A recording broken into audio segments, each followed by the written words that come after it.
नमस्कार, आइए रुक करते हैं इस वक्त की कुछ खास ताजा खबरों की ओर। वन नेशन वन इलेक्शन के प्रस्ताव को मोदी कैबिनेट ने दी मंजूरी, कोविंद कमेटी ने दी है report. One nation one election के प्रस्ताव को मोदी कैबिनेट से मंजूरी मिल गई है। बता दें कि इस पर कोविंद कमेटी ने रिपोर्ट दी है।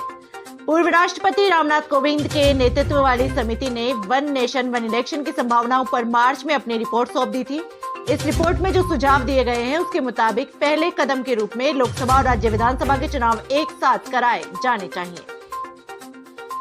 सीएम योगी के प्लान से बांग्लादेश सरकार को झटका, यूपी शिफ्ट होगा कपड़ा उद्योग। बांग्लादेश में कपड़ा उद्योग के संकट से यूपी को फायदा होने वाला है। कई बड़ी कंपनियां बांग्लादेश से यूपी आने की तैयारी में है। सीएम योगी ने लखनऊ हरदोई रोड पर 1162 एकड़ में टेक्सटाइल पार्क बनाने की योजना बनाई है। अरविंद मिल्स, वर्धमान, रिलायंस और आहूजा टेक्सटाइल जैसी ने पार्क के लिए योगी सरकार से संपर्क किया है। मुफ्त रेवड़ियों ने पंजाब को डुबाया, फंदा बनी योजनाएं। पंजाब 1946 से पहले कैश सरप्लस राज्य था, लेकिन आतंकवाद, लोन पर ब्याज और मुफ्त योजनाओं ने इसे कंगाल बना दिया। आतंकवाद से लड़ने के लिए 1978 से 95 तक 3600 करोड़ का कर्ज लिया गया। 2002 में टैक्स हॉलीडे से उद्योग पलायन कर गए। राजनीतिक दलों ने फ्री बिजली, आटा, दाल जैसी योजनाओं से राज्य पर बोझ बढ़ाया।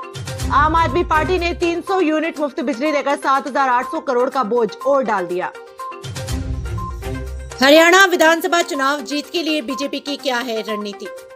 हरियाणा में बीजेपी पीएम नरेंद्र मोदी की रैलियों के जरिए हुड्डा के प्रभाव वाले क्षेत्रों में कांग्रेस को घेरने की योजना पर काम कर रही है। पीएम नरेंद्र मोदी 26 सितंबर को सोनीपत, 28 को हिसार और 2 अक्टूबर को पलवल में रैली करेंगे। ये एरिया जाट बाहुल्य है और बीजेपी उन क्षेत्रों में जहां पार्टी का खराब प्रदर्शन रहा है उनके लिए बड़े नेताओं को जिम्मेदारी दी गई है। बुलडोजर कार्रवाई पर सुप्रीम आदेश, 3 मोर्चों पर कैसे बिखरा बीजेपी सीएम का। सुप्रीम कोर्ट ने बुलडोजर एक्शन पर रोक लगा दी है। इस फैसले से बीजेपी को 3 मोर्चों पर झटका लगा है। पहला झटका पॉलिटिक्स को, दूसरा योगी आदित्यनाथ और हेमंत बिस्वा शर्मा जैसे नेताओं, तीसरा लॉ एंड ऑर्डर की विफलता छुपाने वाले मुख्यमंत्रियों को लगा है। सुप्रीम कोर्ट ने कहा है कि निजी संपत्तियों पर सुप्रीम कोर्ट के आदेश के बिना बुलडोजर नहीं चलाया जा सकता है। पुतिन की परमाणु जंग की तैयारी, आर्कटिक सागर संकेत, नाटो सीमा पर रेडियो एक्टिव का खतरा।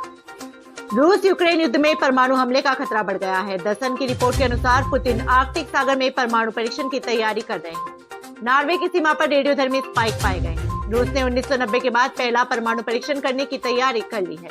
क्रेमलिन ने दावा भी किया है कि वह शीत युद्ध के बाद पहली बार परमाणु बमों का निरीक्षण करने के लिए पूरी तरह से तैयार है। देश की जीडीपी में इस राज्य की सबसे ज्यादा हिस्सेदारी पश्चिम बंगाल रहा, 70%।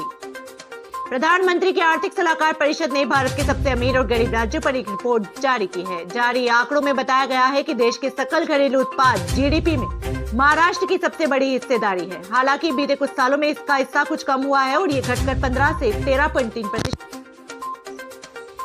भारत के पानी पर अब और मौज नहीं कर सकेगा पाकिस्तान, मोदी सरकार ने भेजा नोटिस। भारत सरकार ने सिंधु जल संधि में बदलाव को लेकर 30 अगस्त को पाकिस्तान को नोटिस भेजा है। इस नोटिस में कहा गया है कि मौजूदा हालातों को देखते हुए सिंधु जल संधि को बरकरार रखना संभव नहीं है। भारत ने इसे सिंधु जल संधि में बदलाव करे जाने की भी बात कही है। भारत ने साफ कहा कि 1960 से संधि चल रही है और अब इसके विभिन्न अनुच्छेदों का वास्तविक मूल्यांकन होना चाहिए।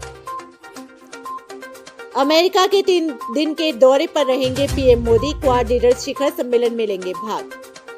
पीएम मोदी 21 से 23 सितंबर 2024 के दौरान यूएसए का दौरा करेंगे। अमेरिकी यात्रा के दौरान पीएम विल्मिंगटन, डेलावेयर में चौथे क्वाड लीडर्स शिखर सम्मेलन में 21 सितंबर को भाग लेंगे। इसकी मेजबानी यूनाइटेड के राष्ट्रपति द्वारा की जा रही है।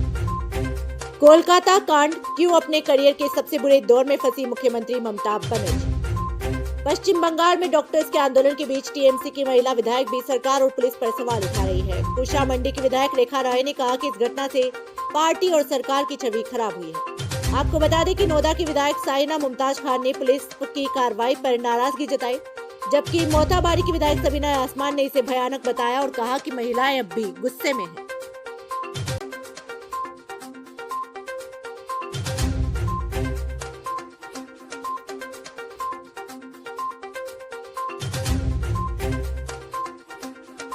देश दुनिया की तमाम बड़ी खबरों से जुड़े रहने के लिए देखते रहिए पीटीवी हिंदुस्तान। यदि आपने अभी तक आपका अपना YouTube channel PTV Hindustan subscribe नहीं किया है तो अभी सब्सक्राइब कर लें, बेल आइकन जरूर दबा दें।